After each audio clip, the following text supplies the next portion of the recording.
Welcome to the Modern Homesteading Podcast. We have allowed ourselves to become so disconnected and ignorant about something that is as intimate as the food that we eat. Be prepared to grow your own for victory. God said, I need somebody strong enough to clear trees and heave bales, yet gentle enough to yean lambs and wean pigs and tend the pink-foamed pullets who will stop his mower for an hour to splint the broken leg of a meadowlark. So God made a farmer. Hello and welcome to the Modern Homesteading Podcast. I'm your host, Harold Thornborough, and glad you're joining me today. This is episode 102, and today we're going to talk about using goats and other methods for clearing land. So on this episode, I'm going to answer a question from a listener and share my thoughts on how to clear underbrush from a piece of land to make it useful for livestock or anything else you might want to do with it. So first, let's jump right into some homestead updates. What's going on around here? Well, the tomato harvest is just now really coming in full swing. I'm starting to like that. It's been really late coming in this year. We've been getting a few for a few weeks, off and on here and there, just picking a few at a time, but just now starting to really come in full swing so we can start making some stuff. So I'm glad about that. It's, like I said, it's been probably one of the worst years for tomatoes as far as getting them early. They're looking pretty good. The rain that's kind of came and went, and the way we had some dry spells and then we had some really wet spells. So, the tomatoes are cracking and doing their, thing when it doesn't get the proper amount of water at the right times. But, they're usable and, it's just not been the best year for tomatoes, but it is really starting to come in full swing now. So I'm glad about that. Also, our rabbits are starting to have their litters. I kind of held off this summer breeding them because it was such a hot summer. I just wanted to kind of give them a break, and I didn't want them to, to be pregnant through all that heat and have to give birth in that heat. And it's still pretty hot, but, I had to get that rolling. So, matter of fact, should be a litter out there this morning. I'm going to go out there and check here in just a little bit, but I bred them about a month ago, so we're starting to have some kits now. So glad about that. We'll have some meat in the freezer before wintertime. This is also the time of the year when most homesteading activity takes place in the kitchen, which isn't always my favorite part, but it makes it a lot of hard work. It's really, really busy, but that's okay. It's definitely the busiest time of the year on the homestead. Lots of harvesting, picking things and getting it in the kitchen, and then just getting in the kitchen and making a big mess. Doing lots of preservation, preparation, and using that stuff up, getting it in the freezer, getting it in the jars, putting it where it needs to be, and storing it up for the days ahead. So, it's not my favorite thing in the world to do because it's just such a big hot job, and you're in there, all weekend. It seems like we've been in the kitchen doing stuff, but it is the part that connects you with the best part, which is eating the harvest. So I appreciate it. I really do. Let's just jump right into our question for today's podcast episode. It's kind of a long question here. Edward asks, what is your take on clearing wooded land to use for livestock? Our 38 acres is about 3 acres of nice lawn around the house and 35 acres of forest. About 2/3 of the 35 acres is thicker, older growth, and I don't plan to do much of anything with other than keep clear of deadfall. But the other 1/3, maybe 10 acres total, is forest that had been previously logged, and so it's thick with low growth, saplings, etc. I'd love to start slowly opening some of that up to use for more livestock in the future. I've heard that goats are a great way to clear underbrush. If so, are there any particular breeds that are better than others? Do you have any idea of how many goats per acre it would take X amount of time to do some noticeable clearing? If not goats, any other animals that could do the job? Or is the only real way to do this to pay someone to come in with heavy machinery? I'd like to leave what mature trees there are in place. It doesn't need to be 100% clear-cut pasture, but all the underbrush would have to go and grasses planted to be of much use. I had hoped our guinea hogs would put a dent in it, but in the past few months I've noticed they're really quite picky. They've eaten a lot of grasses, but don't seem to bother with the rougher brush so much. Thanks, really appreciate the podcast. Keep up the great work. Well, thanks, Edward. Great question, and it is one that this old urban homesteader has some experience with. My entire teenage years, we had goats. We had a lot of goats. I say a lot. We had, I think, 10 goats, and we had them on a couple acres, and I got firsthand experience on seeing them clear underbrush and how they worked, and just learned a little bit about goats in those few years. Maybe 4 or 5 years we had goats there, and got a little bit of experience with them. Now, we had dairy goats. We're going to talk a little bit about the differences there, what you might want to do, because we were using ours a little different. But yeah, I have a little bit of experience with this, so I got to see, goats clearing out a field. We had a really grown up field, and and my dad, that was his idea. Let's get some goats, and we'll have the milk and the other products and the meat, and we'll also clear this field out. So we got goats to do that job, and I'll tell you about how it worked and what I thought about it. Let's talk about the ideal underbrush situation for goats. You mentioned, it's pretty thick. It's been previously logged, and it has the low growth saplings. That's good for goats if they're pretty low growth, and not too tall. Depends on how big the saplings are. You start getting over an inch, then they're not going to do a lot of clearing for you. Fields of a lot of grass, they're not probably going to make as big of a dent in that. But what you're dealing with, I think it does sound like a good, possibly good, ideal underbrush situation for goats. I do want to tell you though, it's got to be the right kind of stuff too. You want to avoid things that can harm the goats. Goats just can't eat everything, and if you have an overabundance of stone fruits like cherry and peach, and plum, things like that growing in an area, it's okay to have a little bit of that because they'll avoid that for the most part if there's a lot of other things to eat. But if you have an abundance of those kind of things, it's actually toxic to goats. Stone fruits are actually toxic. The leaves of the stone fruits are actually toxic to them, so you want to avoid those kind of things. Also, you want to do your investigation on other things. There are some weeds and things that are toxic to goats, and you might want to just take a stroll through there and see, make sure you don't have an overabundance. They're smart animals when it comes to knowing what to eat. I mean, you hear the stories. I mean, that you throw a tin can to a goat and they'll eat that, but they're like every other animal. They kind of know how to survive, so you put them in a place. I told you we had goats on our couple acres, and that entire fence line had plum trees in it. Well, plum tree leaves are actually toxic to goats. They didn't bother it. I mean, these were bigger plum trees, but they really didn't mess with them. They cleaned all the underbrush underneath those trees along the fence line, and they never really bothered the plum trees. So they knew what they were doing. They just didn't go out there and just eat whatever. But there was plenty other options for them. They will dive into it if it's their only option. So I'm just saying, make sure that you check out the ground. You say you want to raise livestock on that acreage. Well, goats were going to be your livestock until it clears out. So, it's not like it's just your trash animal to clean up the mess so you can bring in real livestock. Goats are real livestock, and they're going to need some real care. So, you want to make sure you got an ideal situation for them. You're going to want to make sure you got the land set up for them a little bit. Again, you just can't put them in there and forget about them. You're going to have to give them some care. You're going to have to check on them. You're going to have to provide a place for them to get out of the rain. They're not going to like that. So they need a little bit of a shelter, even if it's just a temporary something you pop up to give them something to get under that you can move around on the property. Even, and we'll talk about that in a minute, something temporary that they can get under to stay dry and get out of the weather if they need to. You're going to have to water them. They're going to take some care. It's not going to be just this thing where you just stick them in there and forget about them. They're going to take a little bit of care. You're going to want to go in and check on them, like I said, daily, and just make sure they're doing okay. They're going to need some care. They're a livestock, and they're going to need basic animal husbandry if you're going to raise them in this area.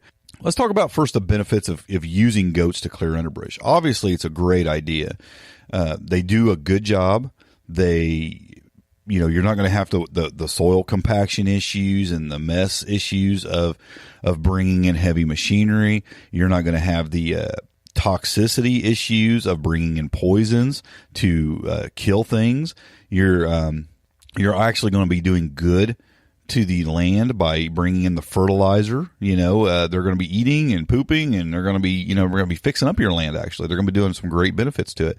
So goats are a great way to go. I mean, it's just using animals to do this kind of work for you is a great option if it's an ideal situation for you. It takes a lot of goats to make a big dent quick. Goats can, especially this time of the year. Now, if you're popping them in early spring when it isn't grown up as much, they're going to be able to keep up with it better. Popping them in the middle of a year when it's really thick and really grown up, it takes a lot of goats. It takes about 10 or more goats per acre, depending on how grown it up. I've heard, that's a good number, like 10 per acre will clear out an acre in about a month of underbrush, depending on how thick it is or whatnot. Now, how do you get around that? Well, if you don't want to get more than, say 10 or even less goats, you got to fence off smaller parts of that. You got to take a quarter acre at a time or whatever. Go get you some electric goat netting. You don't want to put up anything, permanent, of course, because you're going to have to move them around. So get you some electric goat netting. It's the 4 foot tall. I think you can get it in some pretty long sections, and you're going to have to move the fence with them, move their shelter, move it around for them. And that can be a lot of work if it's a lot of thick underbrush, because you're trying to work through there as well. But that's what it's going to take to move a smaller number of goats. Now, if this is entirely fenced in with, say, 4 foot fence, 4 or 5 foot fence, and it's in really good shape, you might turn a bunch of goats, 40, 50, 60 goats loose in an area this big, and really get the job done quick. But I think, if you Google it and look around and talk to people, you're going to find that most folks will say probably 10 or so goats per acre per month is what it's going to take to clear the underbrush out of an area. So that's a lot of goats to take care of. Like I said, you can go with less, but then you're going to have to put up some netting, and you're going to have to move it around with them. And you're going to have to then, as they clear it, you're going to have to go in and kind of clear the rest of it, because they're not going to eat the wood. You're still going to have 2-3 inch saplings just sticking up, and you're going to have to want to go in with maybe a pole saw or one of them heavy hedge trimmers that will cut like a 2-inch sapling on a pole saw. Those are pretty good. Still makes a good one. You can go in there and clear all that stuff out after they've gone through and taken all the green down. And they're going to do a pretty good job, but they're not going to be able to get that taller stuff. And that brings us to what kind of goats you might want to use. You're going to want to use larger goats. If you ask what's the best breeds for it, well, obviously a bigger goat is going to be able to eat more and reach higher. You don't want to use pygmy goats. They're just not going to eat as much, and they're not going to be able to get as high up and get the leaves and stuff off of the smaller saplings. So you're going to want to use the larger breeds, something like a boar goat, a Kiko, Alpine, something like that. The bigger breeds. We had Nubians, but because we had milk goats. Now, do you want milk or do you want meat goats? If you're going to have to mess with the milk, that's fine. But ideally, the meat goats, the larger breed meat goats, are going to be your probably your best option. A boar goat or a Kiko or something like that are going to be your better options for doing this job. The bigger, the better. They're going to be, like I said, get taller. They're going to reach up higher because they're taller, and they'll stand up on their back hooves and they'll eat the leaves off of trees. But the bigger the goat, the better, really, for the situation. So you're going to need a bunch of them. You're going to be willing to move them around with electric netting. You have to be aware of those possible issues and those goats' needs, and they're going to do the job for you. But it's still going to be a lot of work. It's not, like I said, something you can just throw them in there and totally ignore them. You're still going to have to get in there and do some work. And when you're all done, you're still going to have things you're going to have to clear. You're going to have to go in and cut those smaller saplings down and do some work. Do I think it's better than bringing in heavy equipment? Sure, it absolutely is. Is it near as fast? No, it isn't. It's going to take some time and it's going to take some work. And in the end, your land's going to be all the better for it. I really believe that. There are a lot of benefits to using goats, and there are some negatives. Like I said, there are livestock that you're going to have to care for, and it's going to take a little while. And if you're in a hurry for this land, bringing in some heavy equipment just might be the best option, or getting in there yourself with a pole saw and just dropping all this stuff to the ground. And you're still going to have to do some of that even after the goats get done. You really are. Or move some cattle in afterwards, and they'll trample a lot of stuff. If the goats will eat the smaller stuff and make some pathways for the cattle, then you can bring cattle in and they'll finish it off. They'll get even higher up. They'll stomp a lot of stuff to the ground. They'll bust saplings over. They'll move some stuff around. That's what actually we did. We cleared land and we brought cattle in after the goats, and we had cattle on that land. So goats can definitely clear it up for you, and then cattle can finish the job. But those are just some things you want to be aware of. But they really are the best animal for clearing the land. You can bring in Hogs takes a lot of them. They'll till the land. They're really good at tilling the land. They'll hit it low, but they're not going to reach up and eat the brush for you too much. They're going to dig a lot of it up with their snouts, but they're not going to do a lot of the cleanup that goats would do. So get you some goats. I think they're a good option. I also think getting in there and hand clearing it's a great option, but it's a lot more work. But just be aware that it's not maybe as easy as it sounds.